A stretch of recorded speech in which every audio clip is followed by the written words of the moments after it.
Historia de Ciudad del Este, documental declarado de interés departamental por la Gobernación del Alto Paraná, de interés turístico nacional, por la Secretaría Nacional de Turismo y de interés municipal, por la Municipalidad de Ciudad del Este. Historia de Ciudad del Este es traído a ustedes gracias a Fujikura, GWM, Lactos Trébol, Fede Cámaras, Cristal y WDP Producciones.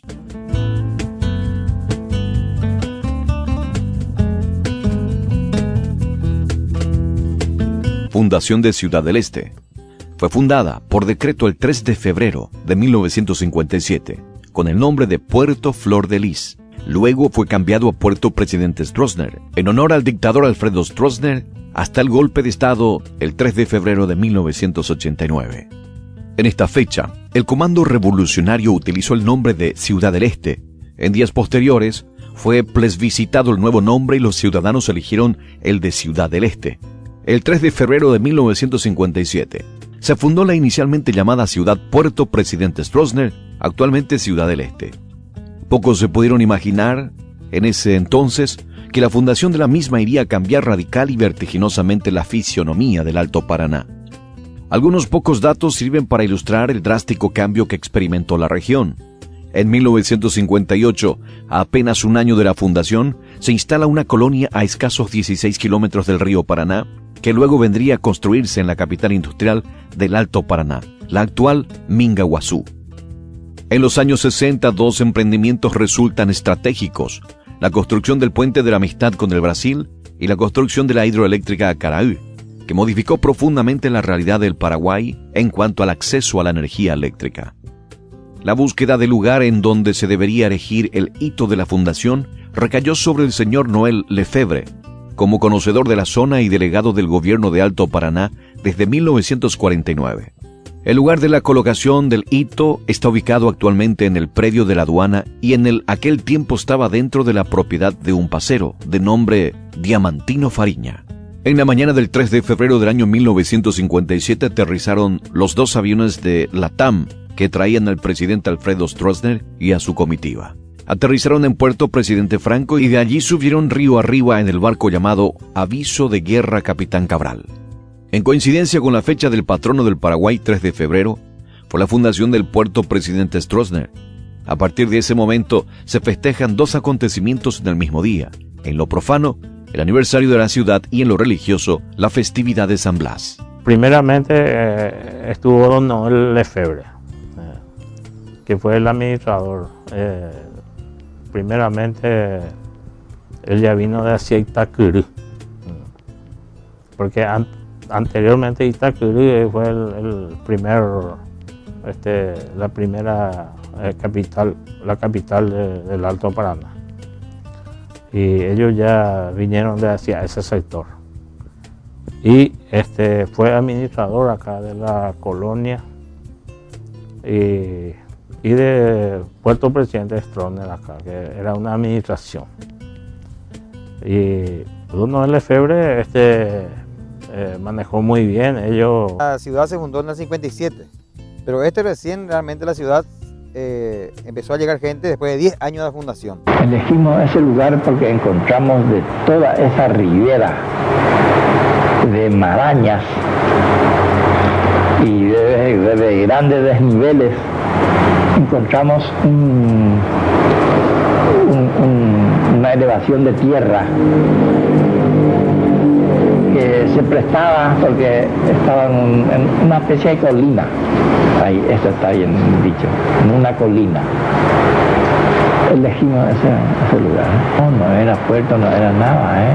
Estábamos en la ribera del Paraná, completamente desierto, ¿no? Sin ocupantes, nada.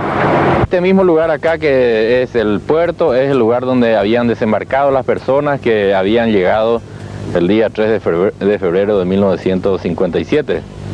Al otro lado se ve el puerto de Foz de Iguazú, y a este lado el puerto paraguayo. Están todavía las aduanas, donde el local que en aquella época funcionaba. El señor presidente de la República es un hombre que que mira muy lejos, observa muy lejos y es un gran realizador de obras. Por esta razón y en el deseo de fundar una ciudad sobre el Alto Paraná, designó un grupo de altos funcionarios del gobierno nacional, la mayor parte de ellos ministros del Poder Ejecutivo, generales y directores de instituciones. Así, el 3 de febrero partimos de Asunción en un DC-3, en un Douglas, y aterrizamos en Puerto Presidente Franco, porque en otra parte no había pista de aterrizaje. Aterrizamos en Puerto Presidente Franco y de ahí seguimos viaje en una lancha. En esa lanchita, cuyo viaje duró más o menos 50 minutos desde Puerto Presidente Franco hasta el lugar donde se iba a fundar la ciudad, demoramos unos 50 minutos. Subimos a un lugar muy alto por un espacio muy angosto, tendría a lo mucho 80 centímetros, íbamos subiendo en caravana.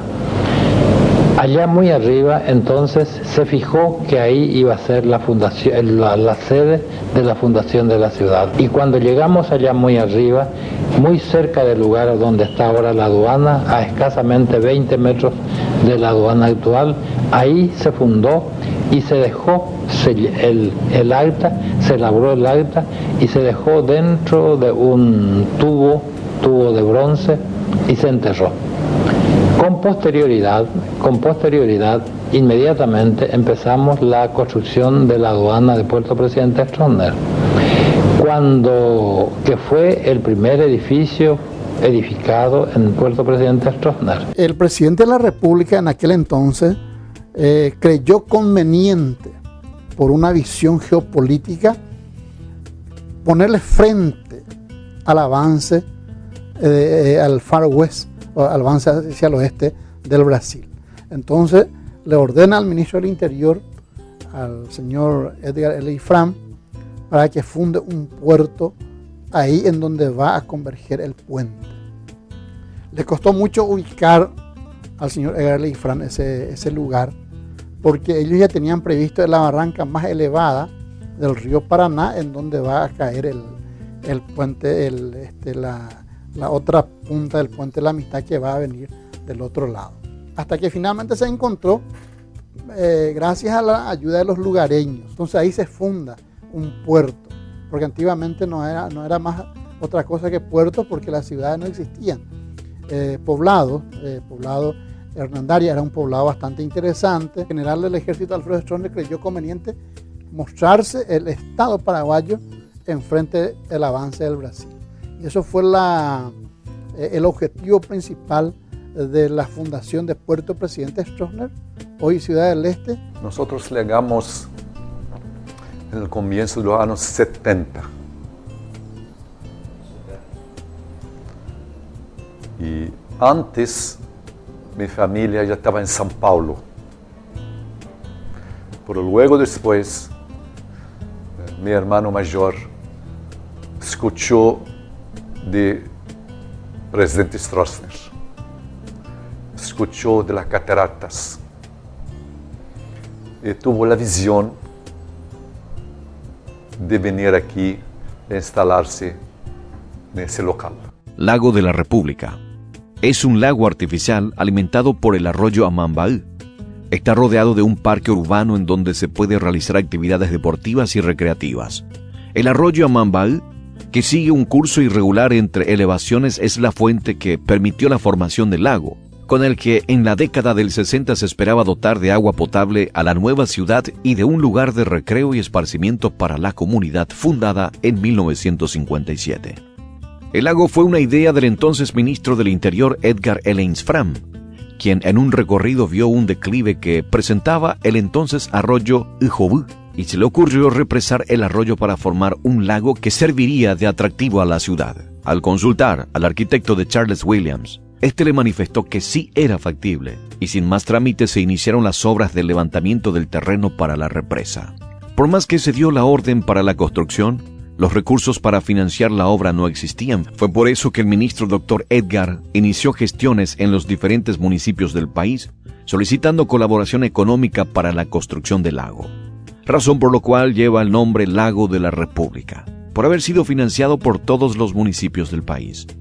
Se cuenta como anécdota que durante estos trabajos de represa, el lago se internaron 2 trabajadores en el monte, machete en mano y con un perro, para traer tacuaras. En el trayecto fueron atacados por un yaguareté. La presa fue el perro. Los hombres lograron cazar al animal con el machete, pero uno de ellos salió mal herido del encuentro. El agua del lago es utilizada en la actualidad por ESAT para proveer al 25% de la población de la ciudad. Se cuenta en algunas épocas de la presencia incluso de yacarés, y hasta en la actualidad se ve aves de gran tamaño posando en el agua. Vinieron y encontraron ahí que se daban las condiciones para, vamos a decirlo así, cerrar esto, para hacer un embalse ahí. Y era el curso del arroyo Amambay. Y hablaron con el presidente de la República. En aquel tiempo era directo la conversación.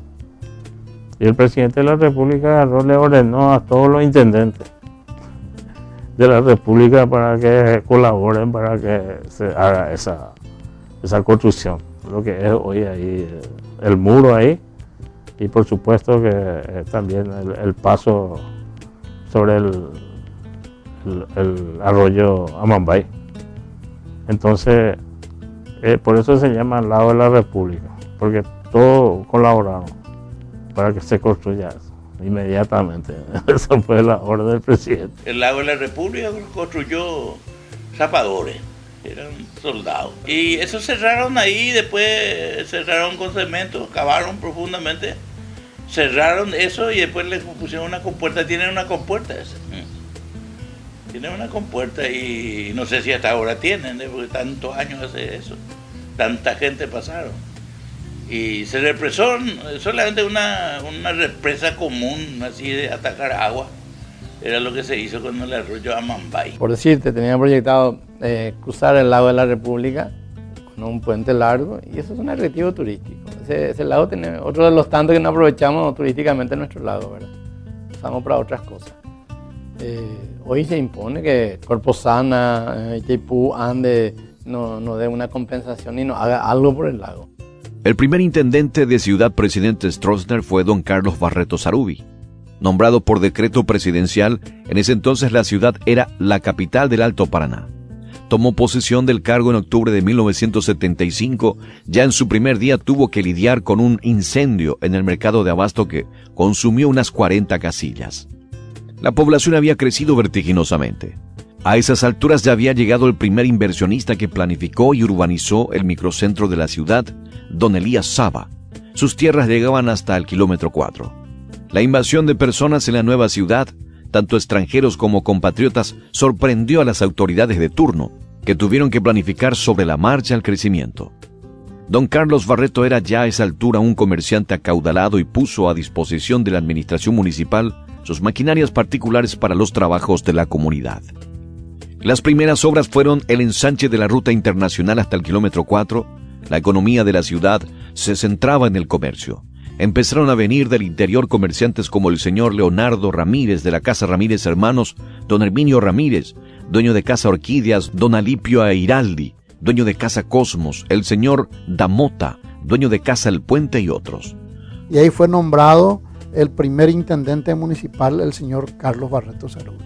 Él estuvo por 2 periodos, luego le sigue el señor Martínez Cárdenas, después de Martínez Cárdenas estuvo el señor Papito Velar. Me hizo llamar por el ministro del Interior, en aquella época era el doctor Montanaro, ¿verdad? Sí. Y me fui, me recibió, él me conocía así de nombre nomás también, ¿verdad? Y me dijo, usted va a ser el intendente, el primer intendente allá en la ciudad, yo le voy a nombrar. Entonces ahora le voy a nombrar como miembro de la comisión de administración, para que usted vaya a aprender algo ahí. Porque la comisión de administración era la que disponía de todas las propiedades, ¿verdad? Un señor, un pionero, él es casapeño, justamente lo llevó su tío, don Sarubi, un gran señor también con su señora, doña Dolores Luna, era la que nos proveía a nosotros de leche, cuando estábamos haciendo los campamentos. Y lógicamente que Itaipú, como decía el doctor González Alsina, es ciencia ficción, no sabemos qué es, pero vamos a hacer. Don Carlos Barreto tuvo una buena administración porque era un hombre que trabajaba a puerta abierta en aquel tiempo. A puerta abierta, y su política era atenderle rápido a lo que vienen a pagar los impuestos, porque no vienen a pedir trabajo. Estos vienen a pagar impuestos, atiéndale rápido, ese era su término. Antes de ser intendente, siendo intendente, continuó haciendo esto, colaborando, y siempre nos orientaba, consultaba qué es lo que hace falta en la ciudad, qué la ciudad necesita para que los turistas sigan viniendo, para que los brasileños vengan más al Paraguay. Eso siempre fue nuestra colaboración con las autoridades paraguayas. Era un tipo muy ágil, y además tenía un resto económico demasiado importante. Entonces hizo muchas cosas. Creo que fue en octubre, creo que fue. Y esa noche el mercadito así era allá en el Bajo, cerca de la aduana, la mano izquierda, y se incendió un poco. O sea, así me inauguré. Se quemaron como 30 casillitas ahí de la gente del mercado. Y me acuerdo que esa noche amanecía ahí con ellos. Pero le reconstruimos de vuelta, le dimos de vuelta, le ayudamos de vuelta a la gente. Esa fue. Entonces dice que en la Biblia dice que el fuego purifica, dice. Y quiere decir que a mí me purificó el fuego. No sé si vos sabés esa parte, que el fuego purifica, ¿verdad? Esa fue cómo me inicié. El predio ya existía, ese mismo que está actualmente hoy, ¿verdad? Ese era el predio. Al contrario, ahí me acuerdo que había 3 propiedades dentro del predio, y yo le pagué a la gente y se transfería a la municipalidad, por pagado. Le compré a la gente. Entonces quedó el bloque. Te cuento que él me llevó también a la municipalidad de empleado, don Carlos. Cuando salimos campeones de 75 paranaenses, yo vuelvo a la seccional y después él me lleva a la municipalidad. Yo era inspector cobrador. Y don Carlos era un tipo formidable, rendía cuenta, era exigente por llevar adelante la famosa Ciudad Jardín, Ciudad de las Flores, que se le llamaba antes, ¿verdad? La avenida Domingo Robledo, era la que está en el costado de la municipalidad, era llena de flores. De repente, si la gente no tiene para pagar la chapa y quiere trabajar, le regalaban. Después, lo más grande que él hizo fue haber trazado la doble avenida en lo que es hoy en el kilómetro 7. Don Carlos Barreto sí es una persona muy conocida acá por el pueblo, porque es una persona con mucho carisma, que ayudó bastante gente, me consta. También él fue el primer intendente de la ciudad. Tenía un tractor, porque antes pues vos pintabas las piedras blancas así de basáltica.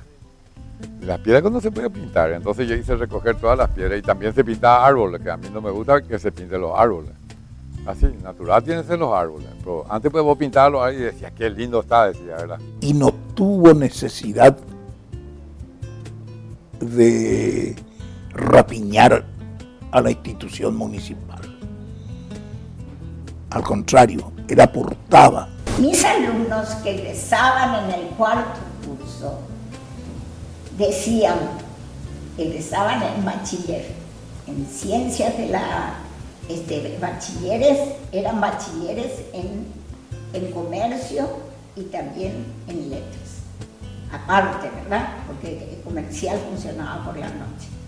Le decía a don Carlos, vamos a visitarle tal día. ¿Cómo no, jóvenes? Váyanse mañana mismo, si quieren, me acompañan ahora.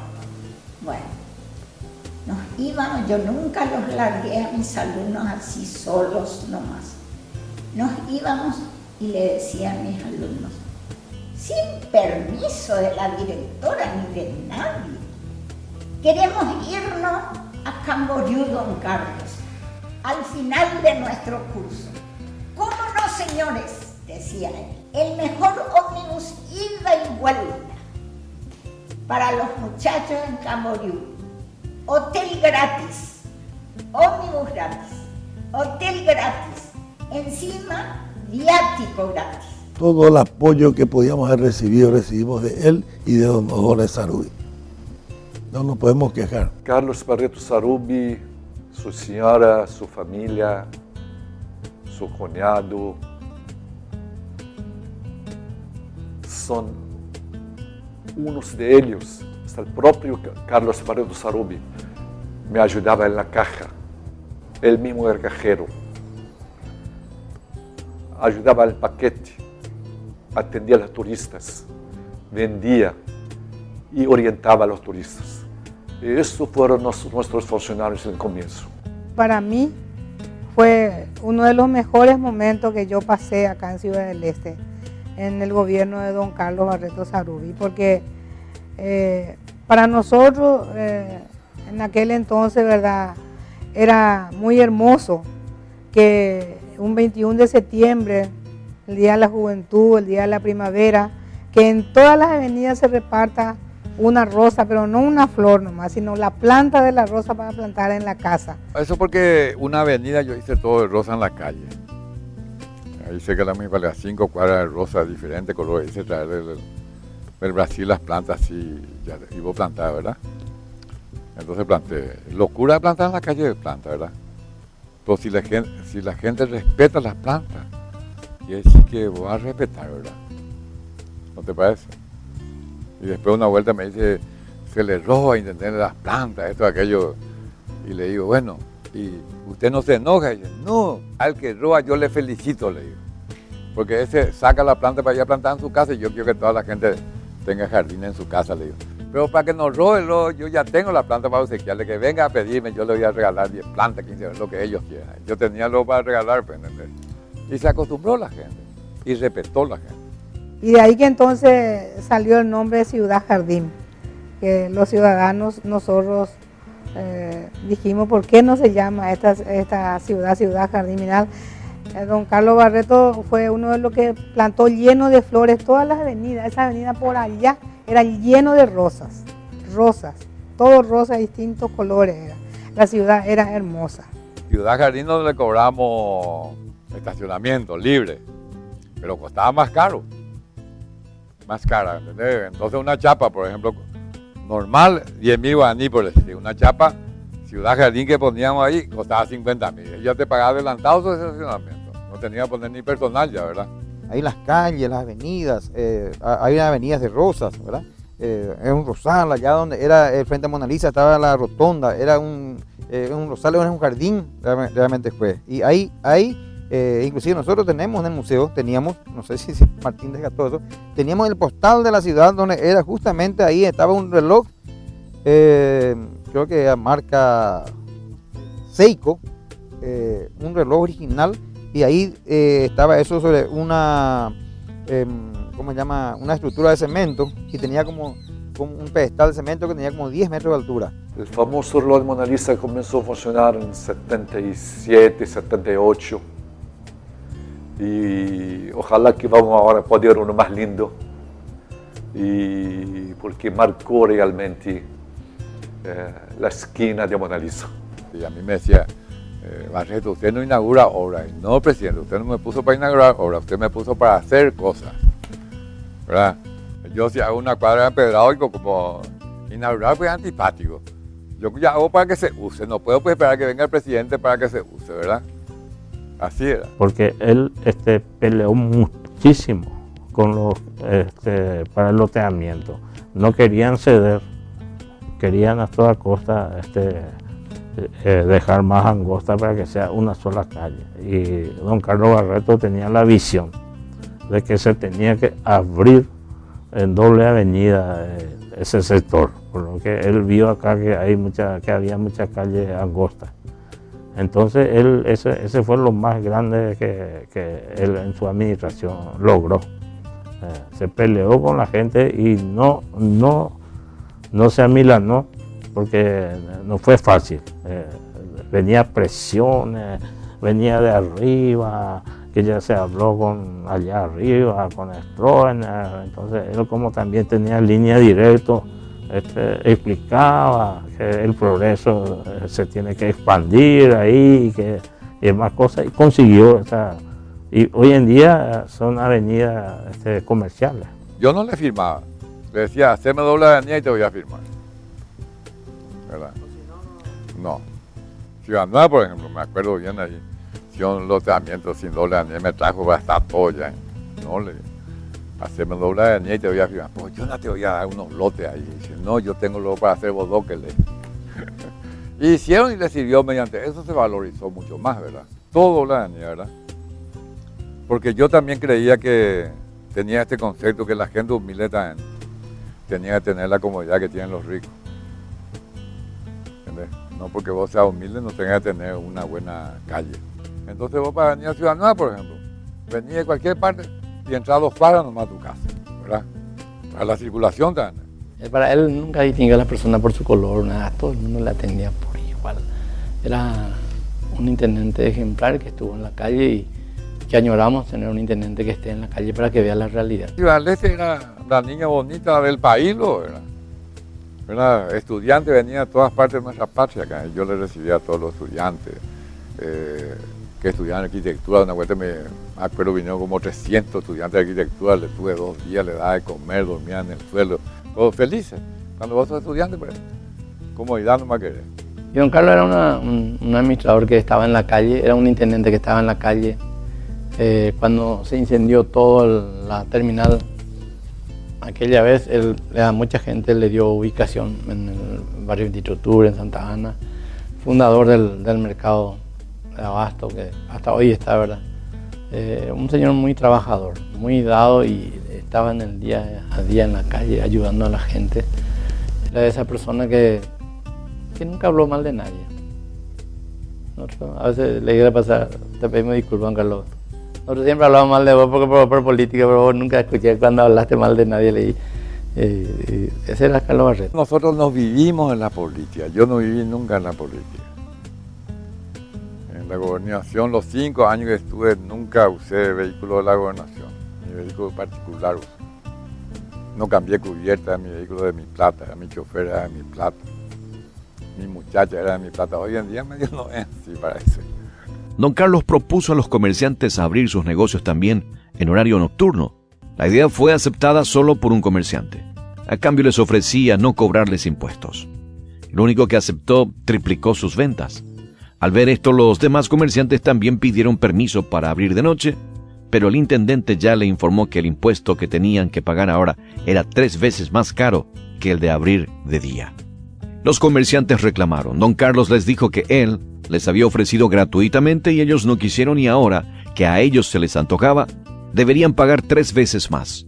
No les quedaba otra y pagaron. Así empezó la vida comercial nocturna en la ciudad Presidente Stroessner y fue todo un éxito.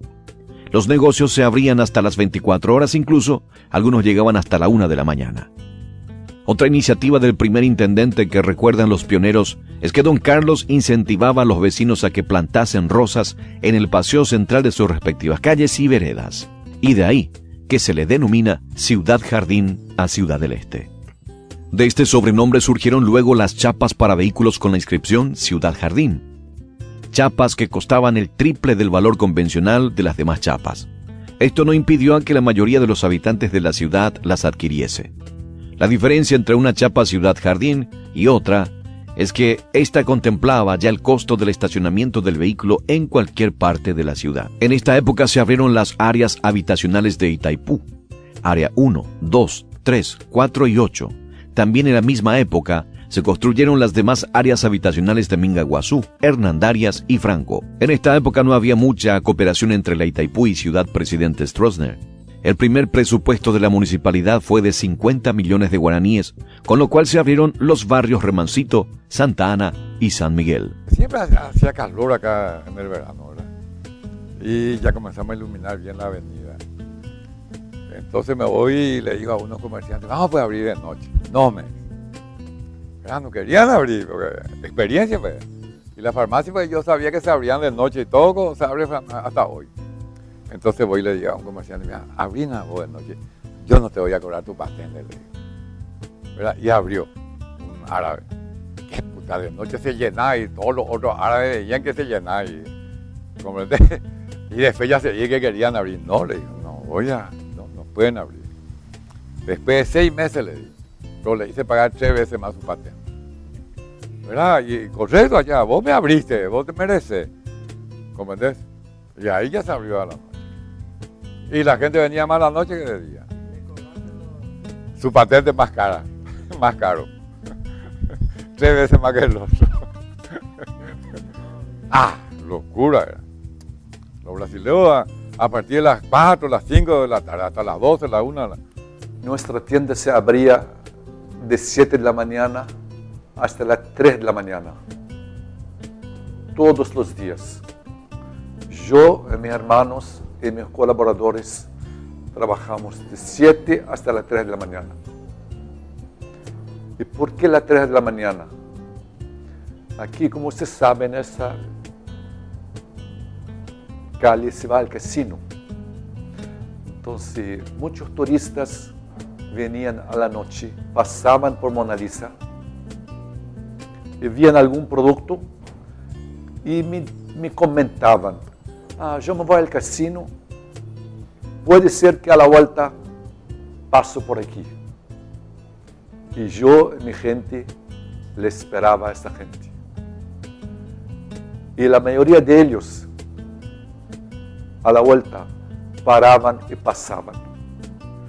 Yo no sé si con pena de nosotros, porque había esperando, o realmente querían hacer su compra a esta hora. El fuerte del comercio siempre fue a la noche, en el pasado, porque las tiendas eran precarias, las tiendas no tenían aire acondicionado. Nuestra tienda en los primeros años ni ventilador no tenía. Tuvimos que trabajar para después comprar ventilador y colocar en la tienda. Y eso colaboró mucho para el comercio a la noche. Porque del día la gente decía las cataratas y a la noche Paraguay se compra. Había veces que se cerraba recién a medianoche. No es como ahora, llegan las 2, las 3 de la tarde y aquello quedó muerto. Antes no. ¿Por qué? Porque el turista venía no solamente hasta las 3 como ahora, que tienen que venir y saben que ellos que tienen que estar en la mañana porque a la tarde ya no hay nada. Locura era. Los brasileños a partir de las 4, las 5 de la tarde, hasta las 12, las 1 de la mañana, eso, o sea, no se robaba tampoco en aquella época, no había así. Controlamos un poco, no había como hoy hay mucho ladroncito, ¿verdad? Acaral. La idea nació en 1951 cuando el ingeniero Zoilo Rodas Ortiz era director de la ANDE y el ingeniero Enzo de Bernardi era un joven ingeniero recién llegado de Europa. Cuenta que no había un buen ambiente para cálculos de naturaleza elevada, pero que se divertía haciendo proyecciones de lo que podría ser el futuro del país en materia energética. La construcción insumió 40 meses, ocupando más de 2.000 operarios paraguayos. El generador de 45.000 kilovatios y la instalación de la turbina fue terminada en febrero de 1970. La obra tuvo un costo de $36.334.000, al cambio de la época, 4.552.000 guaraníes. La represa La Acaral se construyó en el año 1965 por una empresa, por un consorcio, CBPO, Compañía Paraguaya Brasilera, y algunos otros que no me vienen en mente, ¿verdad? Ahí trabajaron muchos paraguayos para esa finalidad. Se construye, se forma o se crea o se construye una primera villa que va a ser el barrio Don Bosco para los habitantes de quienes trabajan la represa. 25 años de la ciudad. Habían pasado ya 25 años de la ciudad. Presidente Stroessner crecía vertiginosamente. El 3 de febrero de 1982, con la presencia del entonces presidente de la República, general de ejército don Alfredo Stroessner, se celebró el aniversario, siendo ya la ciudad capital del departamento de Alto Paraná. Carlos Barreto Sarubi iba por segundo periodo en ese momento. La ciudad más joven del país tenía un crecimiento que sorprendía con nacionales y extranjeros. Los festejos incluían el desfile por la calle de la ciudad y la serenata a la ciudad, que comenzó un día antes en una embarcación en el lago de la República. De la misma, participaron en esa ocasión unas 35.000 personas. Primeros barrios. La construcción de Barrio Obrero, el primer barrio de Ciudad Presidente Stroessner, se dio en el año 1961, principalmente para los obreros que trabajaban en la construcción del puente internacional. Residían en las inmediaciones de la Barranca del Paraná, en pequeñas chozas. Para cuando se dio el encuentro entre los presidentes de Paraguay y Brasil, para la inauguración, se les obligó a abandonar el lugar, ya que no tenía un lindo aspecto de las chozas. En compensación, los encargados del puente llegaron a un acuerdo y buscaron un lugar para que puedan instalarse gratuitamente. Muchos aceptaron y otros fueron compensados económicamente y se compraron terrenos en otros lugares. Barrio Obrero se denominó así en homenaje a los obreros del puente. El segundo barrio fue en la zona de la terminal de ómnibus, donde también funcionaba el mercado municipal de abasto. Se denominó el lugar Curecuá, o lleva el nombre de Barrio San Rafael. Luego se da la avenida del primer inversionista a la ciudad, el señor Elías Saba, comerciante acaudalado que demostró interés en venir a poblar y construir la ciudad. Fue el primero que compró 100 hectáreas por la suma de solo 4 millones de guaraníes, suma que se utilizó en la administración de la ciudad. Elías Saba se comprometió además de urbanizar y abrir las calles y dejar lugares para plazas y construir al menos 20 viviendas. La visión futurista de don Elías le rindió frutos cuando se dio la explosión comercial en el 70, cuando sus tierras pasaron a valer una verdadera fortuna. La casa que está todavía hoy es el Hotel Combar, Hotel Mi Abuela enfrente. Hostería del Lago estaba pegado a Hotel Mi Abuela, que hoy ya no está más. Y Hotel Muniz, Casa Bariselva, el famoso Bariselva donde vos al llegar a Ciudad Prendestrone ya le escuchaba el cantar del Huila Campana. Esa era Casa Bariselva. Era muy identificado, característico de escuchaba el canto del Huila Campana y era Casa Bariselva. Oasis, que es una figura típica que teníamos antes ahí, donde todos los jóvenes nos congregábamos ahí. Era la farra en el Casino Caragué. Terminaba ahí y veníamos en Oasis en la rotonda y compartíamos ahí sin problema. Muy pocas veces había así riña. Nos juntábamos por lo menos unos 100 jóvenes. Buscábamos cómo distraernos. Cuando eso existía cine Monte Carlo, Cine Herrera. Monte Carlo está allá abajo, sobre Rubio Ñu.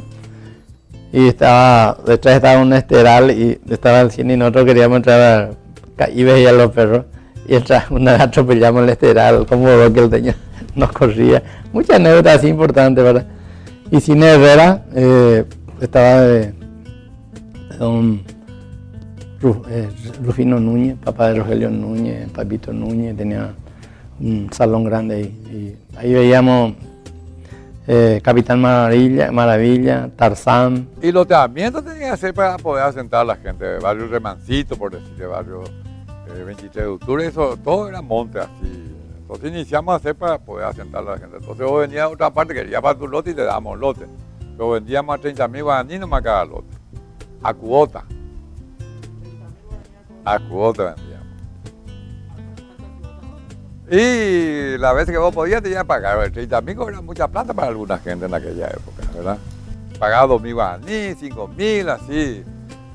Y después ya le titulábamos. La primera casa que se tuvo en el barrio obrero, que fue construida por esta compañía que administra esta cuestión de llegada de mercadería de Panamá, y el aeropuerto Alejo García, acá de barrio obrero.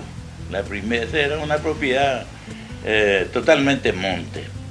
Y ahí se hizo la casa para los obreros que trabajábamos ahí. La primera casa me entregaron a mí. Una casa de madera. Al hacerse las casas, mira, ahí fue locura. Hacer 5.000 viviendas, más adoquinado, más cloaca, más todo ese adoquinado que está en las áreas, se trabajó mucho ahí, ¿verdad? Más iluminación, entonces había mucho trabajo para la gente. El primer barrio que se construyó acá en Ciudad Presidente Stroessner, hoy Ciudad del Este, para la morada de los obreros, quienes trabajaban en el puente internacional, fue Barrio Obrero, ¿verdad? Ese es el primer barrio construido para darle lugar de residencia a esos obreros. Y acá están las calles, esos lotes que mucha gente vivía allá, acá, campesinitos, así que tenían 10 hectáreas. Yo le titulaba por 50.000 guaraníes, nomás las 10 hectáreas. Pero merecían, ¿verdad? Para sacar acá sus tierras, tenían que salir con carretilla. Para la construcción de las áreas se tuvo que derribar monte. O sea que no había ningún problema. E inclusive nadie imaginaba la envergadura de la construcción de las áreas que iba a ser lo que va a dar el primer paso de la urbanización de una gran ciudad, ¿verdad? Lo que es hoy Ciudad del Este. Instituciones de la ciudad. En el año 1976 se elabora el primer presupuesto de ingreso y egreso de la Municipalidad de Ciudad Presidente Stroessner. Los montos de ingreso-egreso de dicho año llegaron a la suma de 129.532.565 guaraníes. El presupuesto fue una especie de ensayo, ya que ninguno de los concejales tenía experiencia en elaborar proyectos de gastos. Los primeros gastos se dieron para la construcción de la avenida entrada en la ciudad, construcción de puentes y alcantarillados, arborización de las calles y hermoseamiento del lago de la República. En la época el sueldo del intendente era de 1.080.000 guaraníes y los concejales ganaban por sesión 4.795 guaraníes cada uno. De acuerdo al cambio actual de la época, el dólar estaba a 126 guaraníes. Una obra de gran importancia para la ciudad fue la que se decidió en el año 1977, cuando la Junta Municipal aprueba el proyecto de pavimentación del camino que uniría Presidente Stroessner con Presidente Franco. La obra sería construida por la empresa Ingaer y los costos serían totalmente financiados por la entidad Itaipú Binacional. El atractivo turístico de la época era el Gran Hotel Casino Acaray, ubicado en la barranca del río Paraná, que estaba a cargo de los hermanos Domínguez Dip. En este periodo de construcción, el Centro Regional de Educación, en el año 1976, se traslada a Alto Paraná una alta funcionaria del Ministerio de Educación y Cultura para tomar posesión de la dirección de la primera institución, que tendría todos los niveles de enseñanza, la doctora Guillermina Núñez de Báez. La institución comenzó con 2.000 alumnos en total y un plantel de 85 profesores y 4 directores. Fue así como dio inicio al Centro Regional de Educación. Fue la misma doctora Guillermina Núñez de Báez quien inició las reuniones con las autoridades locales para la apertura de una carrera universitaria dependiente de la Universidad Nacional de Asunción, filial Presidente Stroessner. Objetivo que también se logró el 8 de junio del año 1985, cuando se da inicio a la apertura oficial de la primera carrera universitaria de Presidente Stroessner.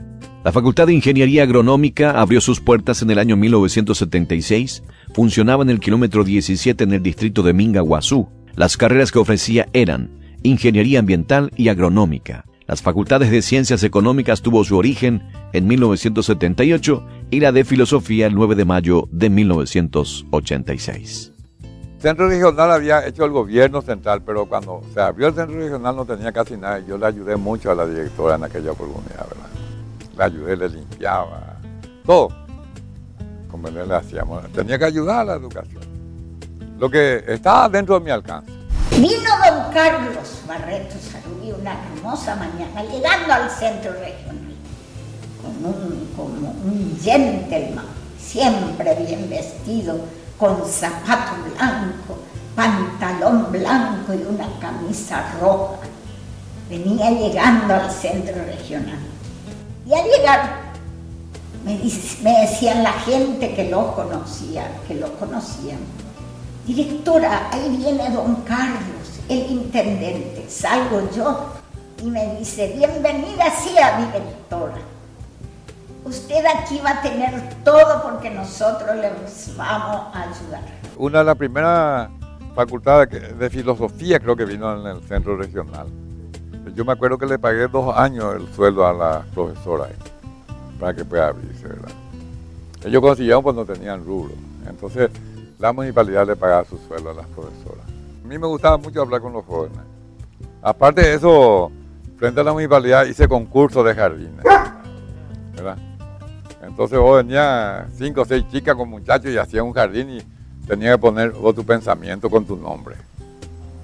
¿Entendés? Acá un jardincito, allá otro jardín, entonces vos ponías tu nombre con pensamiento tuyo, ¿verdad? Entonces yo tenía un pensamiento mío que decía, la ciudad donde es prohibido prohibir, ¿verdad? Entonces yo le enseñé a la gente, le decía, en lo posible hay que estudiar, le decía a la gente. O si no vas a ser, porque el que estudia, vos podés ser peón y patrón, ¿verdad? Porque el que no estudió va a ser siempre, toda la vida va a ser peón. ¿Cierto, verdad? Entonces hay que estudiar. Vos podés ser peón, rastrillar y todo aquello, podés ser patrón también, pero porque vos tenés estudio. Entonces el estudio, ustedes se dan cuenta hoy en día que el estudio es lo que más les sirve seguramente a ustedes. Antes de su intendencia, don Carlos Barreto Sarubi se desempeñaba como dirigente deportivo, siendo partícipe de la creación de la primera agremiación deportiva del departamento, la Liga Deportiva Paranaense. La entidad tuvo inicio muy alentador, por la difusión que tenía sus encuentros, llegando incluso más allá de sus fronteras. Los equipos que integraban en su inicio la liga fueron Nacional, Hernandarias, Mingaguazú, Nanagua, Atlético Presidente Stroessner, 1 de Mayo y Tupí Guaraní. Cabe resaltar que el fundador del Club Nacional de Hernandarias fue también don Carlos Barreto Sarubi, quien además jugaban en el club, era el número 10 del equipo. El problema mayor consistía en cómo trasladarse de un lugar a otro para los partidos, teniendo en cuenta que recién se iniciaba la construcción de las calles. La entidad como institución fue fundada en Puerto Presidente Franco en el año 1964. Actualmente la Liga Deportiva Paranaense se encuentra funcionando desde el Colegio Paraguay-Brasil. Ya en el año 1969, la liga ganó su primer campeonato. En el torneo del año 71 llega a Asunción, pero no obtiene el trofeo, que llegaría recién en el año 1975. De los clubes que integran la liga en la actualidad, los más conocidos son Atlético 3 de Febrero y Cerro Porteño de Presidente Franco. El mayor club de Ciudad del Este, el 3 de Febrero, se forma gracias a los empleados del Casino Acaray, quienes prepararon un espacio físico frente a la catedral para sus actividades deportivas, ya que trabajaban de noche y de día se quedaban ociosos. El propulsor fue Antonio Aranda, y la idea llegó a los oídos de las autoridades. La idea era que el club lleve el nombre de Casino Club. Un día llegó el delegado de gobierno Antonio O'Donnell Sarubi. Enterado de este proyecto, les anuncia que él fundaría un club y que ellos estaban también invitados a participar. El 20 de noviembre de 1970 fundaron el Club 3 de Febrero, la primera entidad deportiva de Ciudad Presidente Stroessner. El Estadio 3 de Febrero fue construido a pedido de don Nicolás Leos, presidente de la FIFA, para tener una sede en el este del país durante la Copa América. Los fondos utilizados fueron los ahorros de la familia de don Antonio Aranda y contribuciones de varios amigos, entre ellos una contribución de don Carlos Barreto Sarubi de $25,000. Lograron juntar $500,000 de esta forma y comenzaron a construir la obra que debía estar terminada en 8 meses.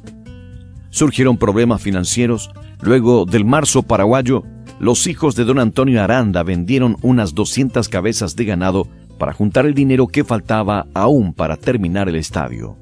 El costo final de la obra fue de $4,100,000, quitando los $500,000 de aportes voluntarios. El resto fueron ahorros de la familia Aranda de 30 años. El estadio finalmente se inauguró el 17 de junio de 1989. Para celebrar el primer evento en el estadio, se dio un show de juegos pirotécnicos que duró 25 minutos.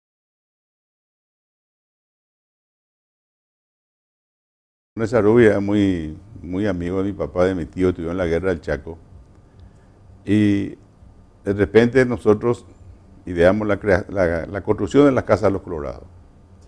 Y se formó esa comisión de acuerdo a la resolución número creo que 33, algo así, del 71, septiembre del 71. Y luego la piedra fundamental se hizo en octubre.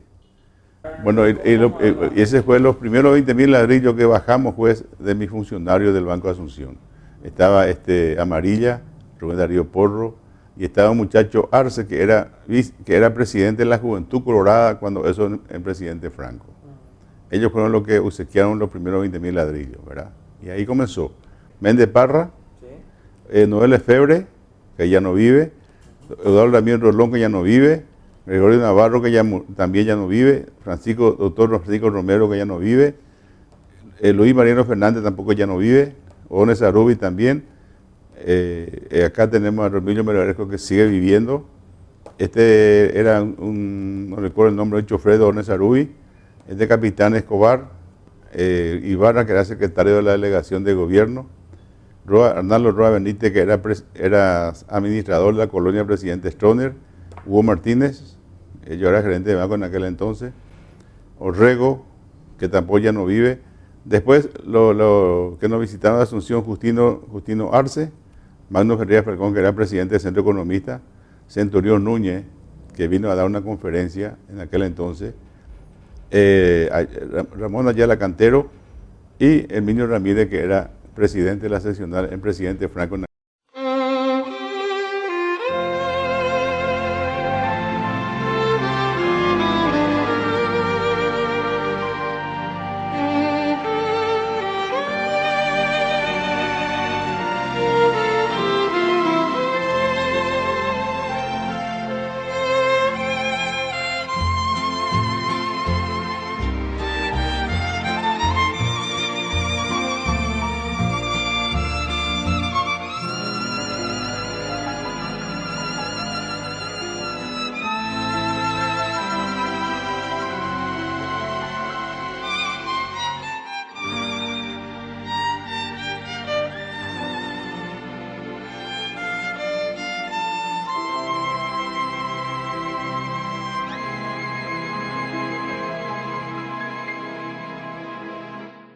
Matiza el sol con oro el barrancal, alza su canto el Alto Paraná, sobre el vigor de su salvaje y largo andar. Se desatarán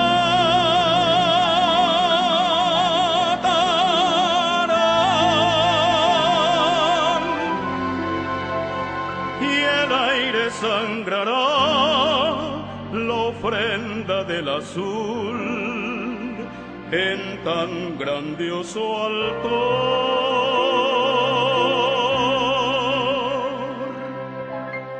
Bridas de luz surgirán de la luna por detener su ansiosa libertad, y así rebeldes crines de plata se alzarán